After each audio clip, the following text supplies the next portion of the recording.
Now that the big block Chevy makes more than 100 horsepower than it did before, it should produce more heat. So in an attempt to keep it cool, I bought a new radiator.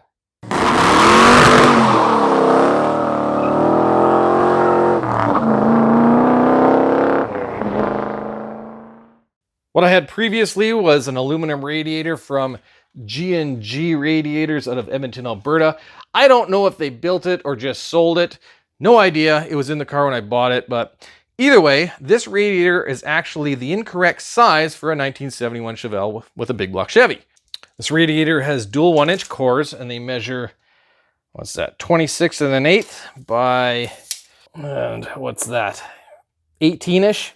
Even though this radiator is too small and it didn't fill up the core support, it actually performed relatively good. At idle, I've always had overheating issues, and that's mainly down to the underdrive pulleys and not the radiator itself. But while cruising, I was getting around 158 to 163 degrees Fahrenheit, even on a hot day, so yeah, it performed pretty good. The new radiator is from Performance World. It's a Canadian brand that has its products built in China. Obviously, it's aluminum. The same 1.5-inch radiator hose on the upper, 1.75-inch on the lower, has provisions for a transmission cooler, and has a provision for a sensor or so if I choose to use it.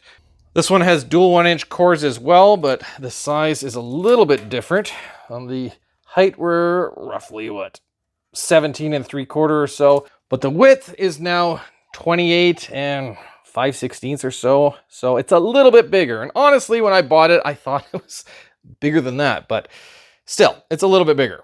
I added some weather stripping to the front face of the radiator just so I could get a nice tight seal against the core support. I had to do some modifications to my core support. You can watch what I did in the video where I fixed it. You can see that repair down there.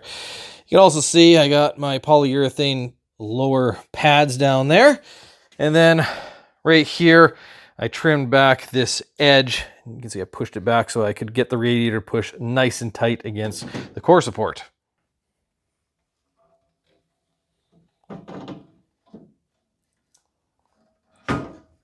I got some 1-inch foam that'll adhere to the top of the radiator. And then when I put my radiator cover on, it'll give you a nice tight fitment.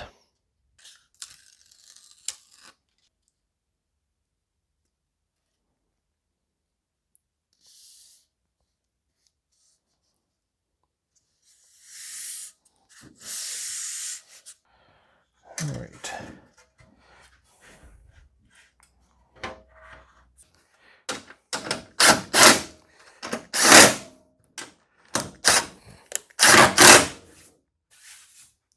You can see that is snug as a bug. It's not going anywhere, and I haven't even installed the shroud, which I had to do a little bit of modifying to get it to fit, because if I had this installed where it was before, you can see the shroud is too far to the left, so I have to move it over a little bit.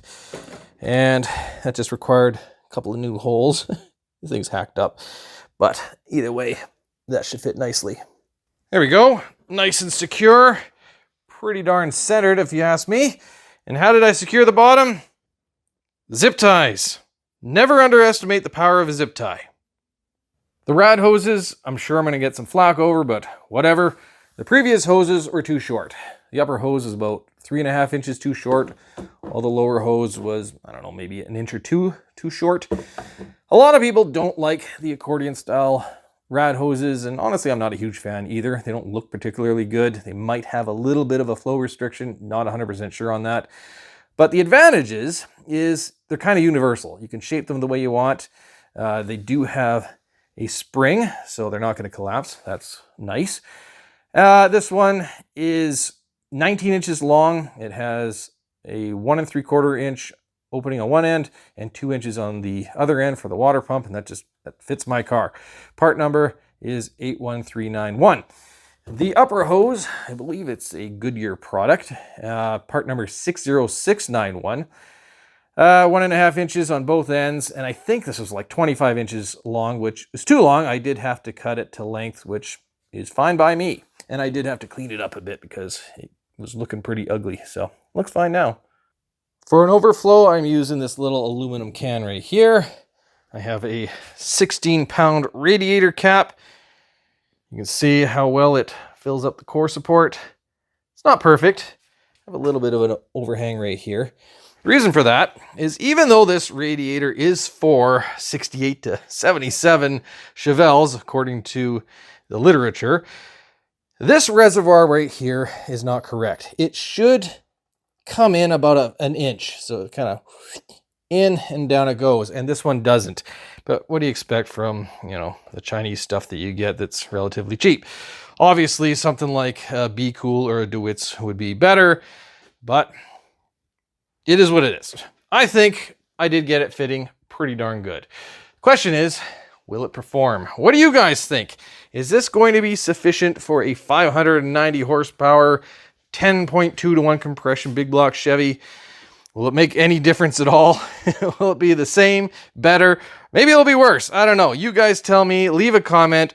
And if you like the video, hit the like button. Subscribe for more videos. And as always, thanks for watching.